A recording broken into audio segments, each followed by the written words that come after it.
Nelson Mandela, From Prisoner to President, a story of unbreakable spirit.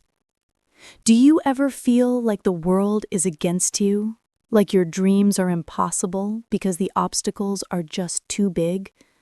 Let me tell you the story of a man who spent 27 years locked in a tiny prison cell, separated from his family, stripped of his freedom, and told he would die behind bars. Yet this man didn't just survive.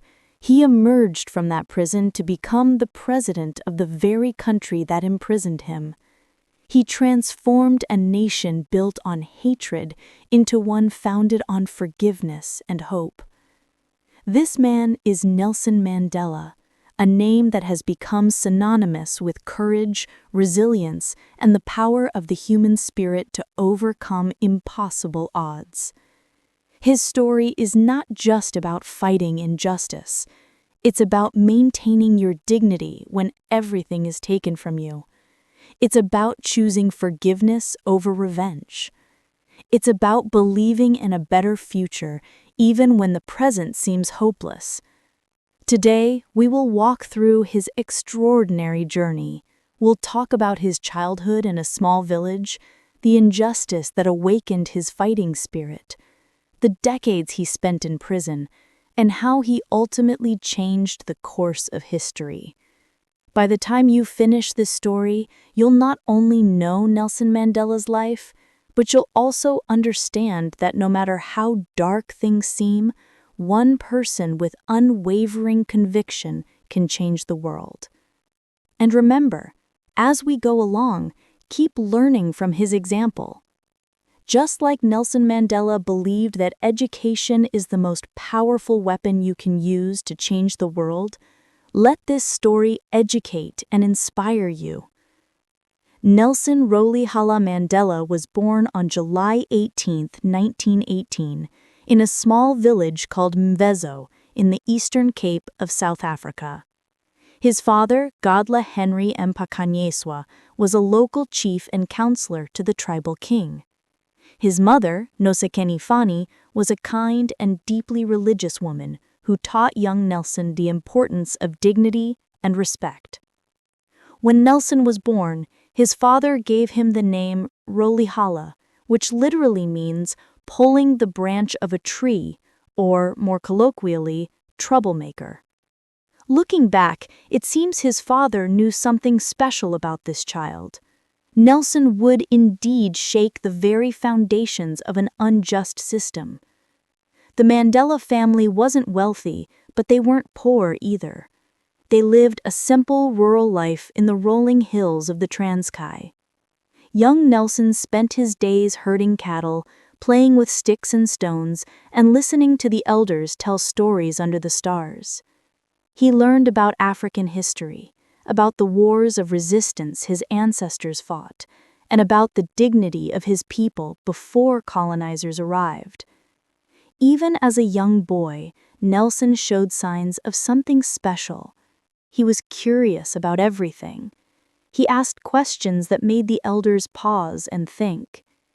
He watched how disputes were settled in the tribal courts, where his father served as an advisor. He noticed that everyone got a chance to speak, and decisions were made through consensus, not force. One day, when Nelson was about 7 years old, he watched as a tribal meeting discussed a land dispute. A young man stood up and passionately argued his case. An elder disagreed and spoke his mind. Back and forth they went, but nobody was silenced. Nobody was punished for speaking. Years later, Mandela would say that his ideas about democracy were born in those meetings under the African sky. But Nelson's childhood took a dramatic turn when he was 9 years old. His father died from a lung disease, leaving the family without their protector and provider. Nelson's mother made a difficult decision. She sent young Nelson to live with Chief Jongintaba, the acting regent of the Tembu people, who had been a friend of Nelson's father. This move changed everything. At the Great Place, as the region's compound was called, Nelson was exposed to a world beyond his small village. He attended school for the first time. On his first day, his teacher, Ms. Mdingan, gave him an English name, Nelson. This was the custom at the time. African children were given English names so colonizers could pronounce them easily. Young Rolihala became Nelson, though he never forgot his birth name or what it meant. At the Great Place, Nelson watched how Chief Jungintaba ruled. The chief was wise and fair. He listened more than he spoke. He sought advice from everyone, even those who disagreed with him. Nelson would later say, "I learned to appreciate that leadership was not about imposing your will on others, but about listening and finding consensus." Nelson was a good student, but he wasn't the best. He worked hard and studied diligently, but what really set him apart was his sense of justice. If he saw a student being treated unfairly, he spoke up. If someone was being bullied, he intervened. This sense of right and wrong would define his entire life. When Nelson was 16, he went through the traditional Xhosa circumcision ceremony, which marked his passage into manhood. During the ceremony, the main speaker, Chief Miligili, said something that shook young Nelson to his core. He said, "These young men are flowers that will never bloom because they are slaves in their own country." Those words burned into Nelson's mind. Slaves in their own country. He looked around at the beautiful land, the proud people, and realized that white colonizers controlled everything. Black Africans couldn't vote, they couldn't own land in most places, they were treated as inferior in the land of their ancestors. This was Nelson's awakening. This was the moment that a village boy began to understand the massive injustice that defined South Africa. In 1939, at the age of 21, Nelson enrolled at the University of Fort Hare, the only residential center for higher education for Black Africans in South Africa. This was a big deal. Very few Black Africans had the opportunity for higher education. Nelson studied law, determined to use education as a weapon against injustice. At Fort Hare, Nelson met Oliver Tambo, who would become his lifelong friend and partner in the struggle for freedom. They were different in many ways. Oliver was quiet and thoughtful, while Nelson was bold and outspoken. But they shared the same dream, a South Africa where all people were equal. During his second year at Fort Hare, Nelson was elected to the Student Representative Council. But when the administration tried to reduce the council's powers, Nelson led a protest. He and other students boycotted the election. The university's principal gave Nelson an ultimatum: apologize and accept the election results, or leave the university. Nelson refused to back down. He left Fort Hare without completing his degree. Imagine the courage that took. Here was a young man from a rural village given the rare opportunity of university education, and he walked away on principle. His guardian, Chief Jungintaba, was furious, but Nelson had learned an important lesson. Some things matter more than personal advancement. Justice matters more than comfort. Nelson moved to Johannesburg in 1941, South Africa's largest city and economic hub. The city was a shock to his system. Johannesburg was built on gold mines where Black workers labored in dangerous conditions for tiny wages, while white mine owners became fabulously wealthy. The city was segregated. Black Africans lived in crowded townships while whites enjoyed spacious suburbs. Nelson worked various jobs, as a mine security officer, as a law clerk, as a night watchman. He continued his law studies through correspondence, determined to finish his degree. In 1943, he enrolled at the University of the Witwatersrand to study law. He was one of the few Black students in the entire university. At Wits University, Nelson met people who would shape his future. He met white activists who opposed racism. He met Indian students who faced their own discrimination. He met communists, liberals, and radicals of all backgrounds who believed in equality. His worldview expanded. he realized that the struggle wasn't just about Black liberation, it was about human dignity for all people. In 1944, at the age of 26, Nelson joined the African National Congress, known as the ANC. The ANC had been founded in 1912 to fight for the rights of Black Africans. But by the 1940s, many felt the organization was too cautious, too willing to politely petition white authorities rather than demand change. Nelson and other young activists formed the African National Congress Youth League. Their message was clear. The time of gentle requests was over. They would use strikes, boycotts, and civil disobedience to force change. Nelson said, "We could no longer remain quiet while our people suffered under oppression." Then, in 1948, something happened that would define the next half-century of South African history.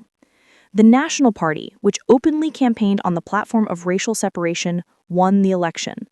They immediately began implementing a system they called apartheid, which means apartness in Afrikaans. Under apartheid, everything was separated by race. Black Africans, who made up the majority of the population, were forced to live in specific areas. They needed passes to travel. They couldn't vote.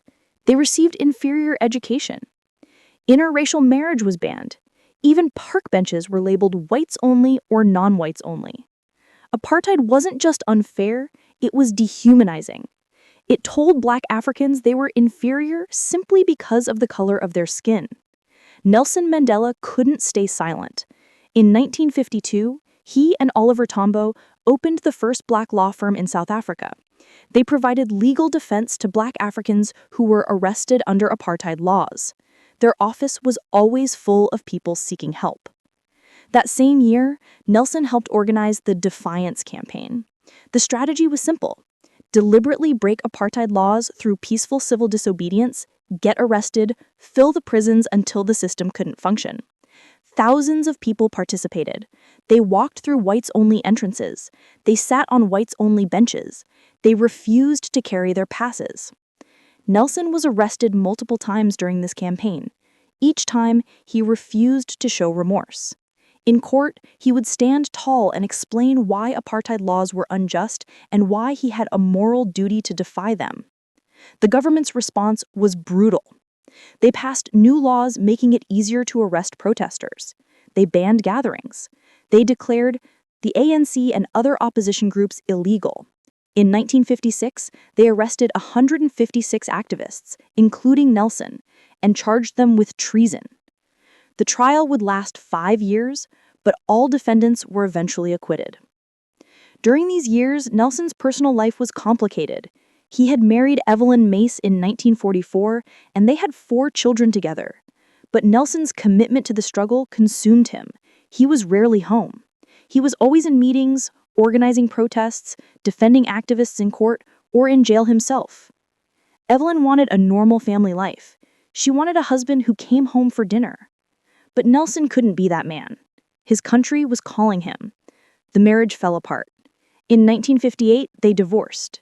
It was painful for everyone, especially the children. But Nelson believed that personal sacrifice was necessary for the greater cause. That same year, Nelson met Nonzamo Winfred Madikizela, known as Winnie. She was young, beautiful, bold, and politically aware. They fell deeply in love. In 1958, they married. Winnie knew what she was getting into, a life where her husband might be arrested at any moment, where secret police might raid their home, where normal life was impossible. But Winnie was strong. She said, "I knew marrying Nelson meant marrying the struggle." By 1960, the situation in South Africa was reaching a boiling point.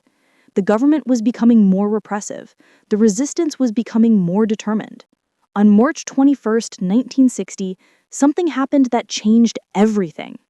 In the township of Sharpeville, police opened fire on a crowd of peaceful protesters who were demonstrating against the pass laws. 69 people were killed. Many were shot in the back as they fled. The Sharpeville massacre, as it became known, shocked the world. The South African government declared a state of emergency. They banned the ANC and arrested thousands of activists. Nelson went underground. For the next 17 months, he moved from safe house to safe house, wearing disguises, coordinating resistance activities in secret. The press called him the Black Pimpernel because he seemed able to appear and disappear like a ghost. During this underground period, Nelson made a difficult decision. For years, the ANC had committed to nonviolence, following the example of Mahatma Gandhi. But after Sharpeville, after years of peaceful protests being met with bullets and batons, Nelson and other leaders concluded that nonviolence alone wasn't working. In 1961, they formed Umkhonto we Sizwe, meaning Spear of the Nation, the armed wing of the ANC. Their strategy was sabotage, blow up power stations, government buildings, and infrastructure, but avoid casualties. The goal was to hurt the apartheid economy, not to kill people. Nelson explained the decision years later. It would be unrealistic and wrong for African leaders to continue preaching peace and nonviolence at a time when the government met our peaceful demands with force. But armed resistance came with consequences. In 1962, after 17 months underground, Nelson was captured. He was sentenced to 5 years in prison for leaving the country without permission and inciting workers to strike. Then, while Nelson was already in prison, police raided the secret headquarters of Umkhonto we Sizwe.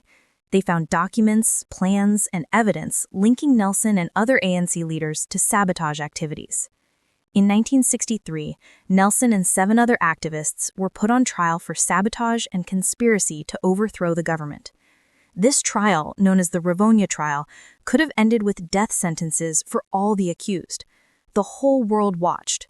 Would South Africa execute its most prominent freedom fighters? On April 20th, 1964, Nelson Mandela stood in court to make his statement. For over 4 hours, he spoke. He explained why they had taken up arms. He described the suffering of Black Africans under apartheid. He outlined his vision for a democratic South Africa. Then he said these words, which would echo through history. "I have fought against white domination, and I have fought against Black domination. I have cherished the ideal of a democratic and free society in which all persons live together in harmony and with equal opportunities. It is an ideal which I hope to live for and to achieve, but if needs be, it is an ideal for which I am prepared to die." The courtroom fell silent. Here was a man facing possible execution, speaking with absolute moral clarity about his willingness to die for justice. On June 12, 1964, Nelson and 7 others were found guilty and sentenced to life imprisonment. They were sent to Robben Island, a bleak prison on a small island 7 kilometers off the coast of Cape Town. Robben Island was designed to break men's spirits. Nelson was prisoner number 46664. He was placed in a tiny cell measuring just 2.4 meters by 2.1 meters, barely larger than a single bed. The cell had no bed, just a thin mat on the floor, no running water, a small window high on the wall, a bucket for a toilet. Nelson spent 18 of his 27 prison years in that cell. The days followed a brutal routine. Wake at 5:30, breakfast of corn porridge, then hard labor. For years, Nelson and other prisoners worked in a limestone quarry, breaking rocks with hammers under the blazing sun. The white lime dust damaged their eyes. The work was backbreaking and pointless, designed purely to punish. Black prisoners received smaller food rations than colored or Indian prisoners. They were given shorts instead of long pants, a deliberate humiliation, since wearing shorts was considered childish in their culture. They were forbidden to wear sunglasses, even while working in the glaring quarry. Letters from family were limited to 1 every 6 months. Visits were restricted to 30 minutes twice a year with a thick glass barrier between prisoner and visitor. Nelson's wife Winnie was harassed, arrested, and eventually banned from visiting him for several years. The apartheid government wanted Nelson Mandela to fade into obscurity, to be forgotten in his island prison. But Nelson refused to be broken. He maintained his dignity. When guards were disrespectful, he remained calm but firm. When fellow prisoners argued, he mediated. He turned the prison into a university, teaching other prisoners about history, politics, and law. Robben Island became known as Mandela University. Nelson also did something remarkable. He studied Afrikaans, the language of his oppressors. Other prisoners thought he was crazy. Why learn the language of those who imprisoned you? Nelson explained, if you talk to a man in a language he understands, that goes to his head. If you talk to him in his language, that goes to his heart. He understood that to change South Africa, he would eventually need to win over white Afrikaners, not just defeat them. The years in prison were excruciating. In 1968, Nelson's mother died. He was not allowed to attend her funeral. In 1969, his eldest son Tembi died in a car accident. Again, he was denied permission to attend the funeral.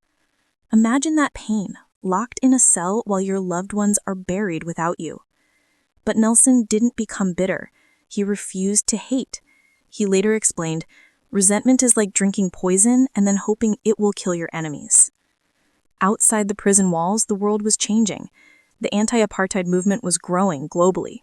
Students protested on university campuses, musicians refused to perform in South Africa, athletes boycotted South African sports, governments imposed sanctions, and the rallying cry was always the same: free Nelson Mandela. By the 1980s, Nelson Mandela had become the world's most famous prisoner. His birthday became an international day of protest. His face appeared on t-shirts and posters worldwide. World leaders demanded his release. In 1982, after 18 years on Robben Island, Nelson and other ANC leaders were transferred to Pollsmoor Prison on the mainland. The conditions were slightly better: a larger cell, real beds, better food, but they were still prisoners. The South African government faced a dilemma. The economy was struggling under international sanctions.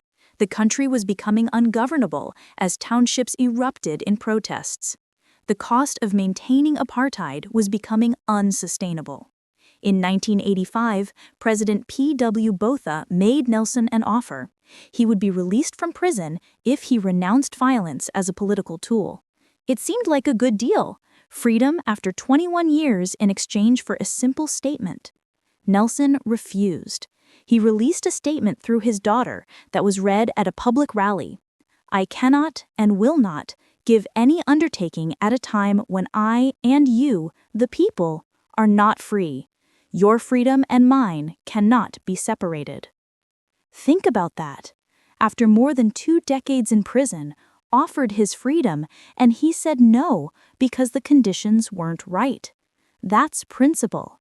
That's moral courage. But behind the scenes, secret negotiations were beginning. The government knew they needed to talk to Nelson Mandela. Starting in 1988, officials began meeting with him privately. Nelson laid out his conditions. The ANC must be unbanned, political prisoners must be released, and negotiations must include all stakeholders.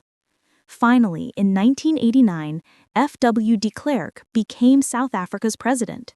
De Klerk was different from previous leaders.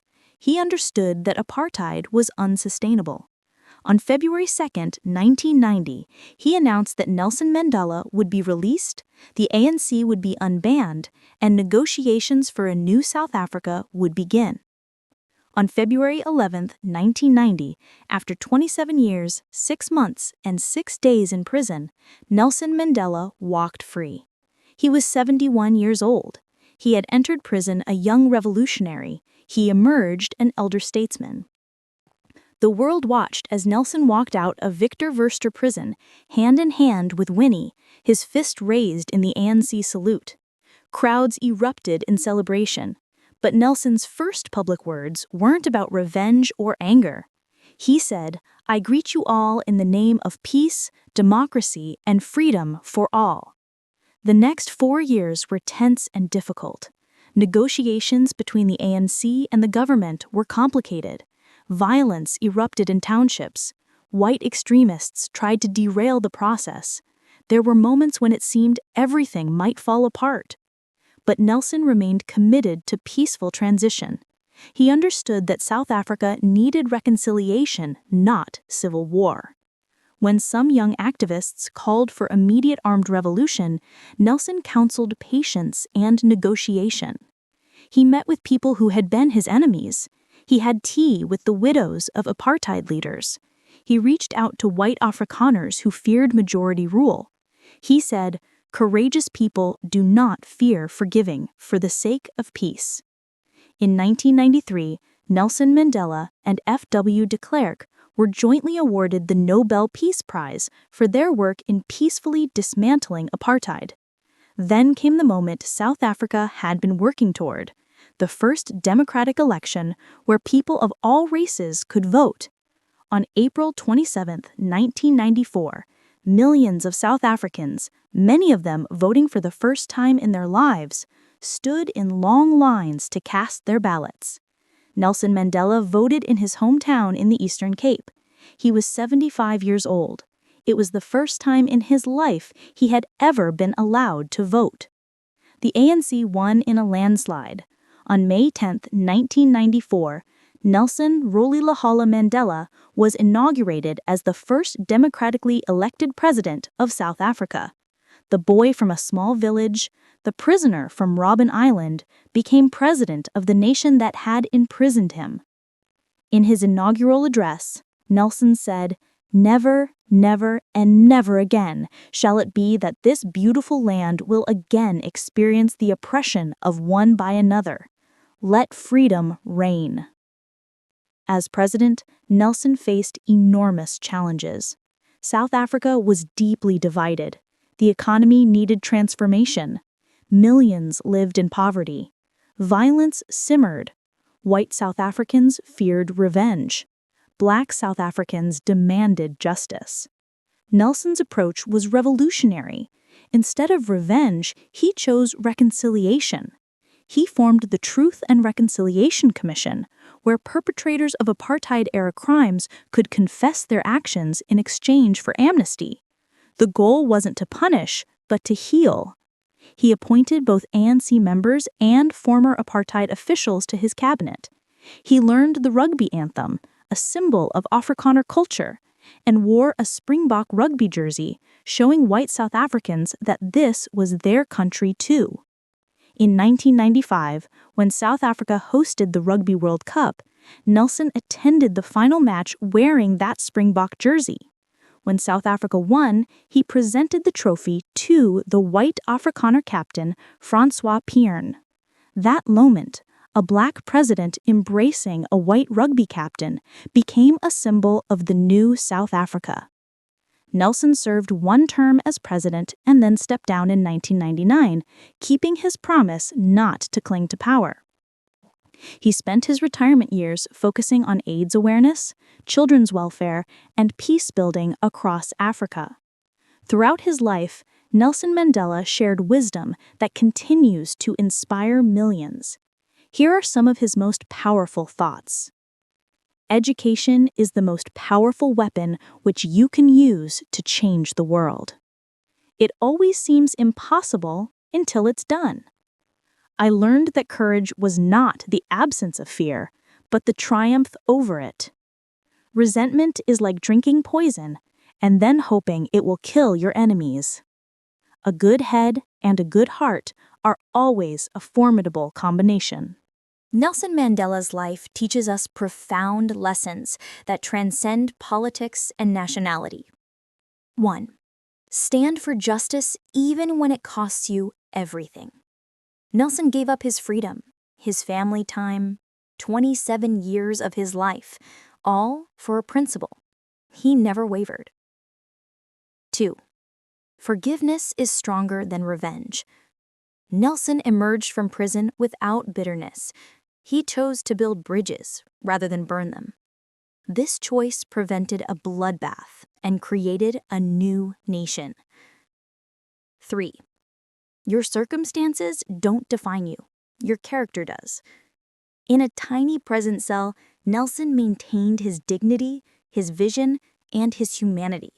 He turned suffering into strength. 4. Leadership is about service, not power. Nelson could have been president for life. Many would have supported it.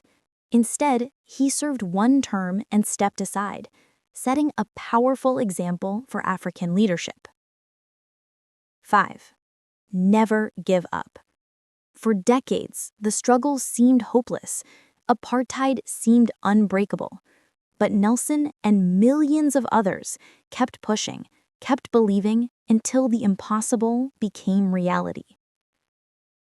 On December 5, 2013, At the age of 95, Nelson Mandela died peacefully at his home in Johannesburg. The world mourned.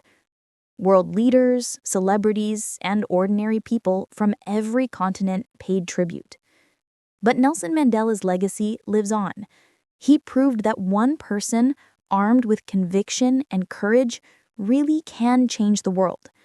He showed that forgiveness can be a political strategy, not just a personal virtue. He demonstrated that the long arc of history does bend toward justice, but only if people are willing to push it in that direction. Nelson Mandela's story is a reminder to all of us. When you face injustice, you have a choice. You can be a bystander or a participant. You can accept the world as it is, or you can work to make it what it should be. Nelson chose to fight. He paid a terrible price, but he won. And in winning, he freed not just Black South Africans, but also white South Africans from the burden of maintaining an evil system. This is not just Nelson Mandela's story. It's a template for anyone who wants to create meaningful change. Start with a clear vision of what's right. Build coalitions with others who share that vision. Be willing to sacrifice for the cause. Never compromise on principles, but be flexible on tactics. And when you finally achieve victory, be gracious. Nelson Mandela was once asked how he survived 27 years in prison without losing hope. He said, "I never lost hope because I knew that my cause was just. I knew that eventually truth and justice would prevail." That's the lesson. Hold fast to what's right. Keep working toward it. Don't let setbacks break you. And believe, truly believe, that a better world is possible. Because if Nelson Mandela could walk out of prison after 27 years and build a rainbow nation from the ashes of apartheid, then you can face whatever challenges stand before you. Remember, Madiba, as he was affectionately called, showed us that greatness is not about where you start. It's about what you stand for and how far you're willing to go to defend it. The question is, what will you stand for?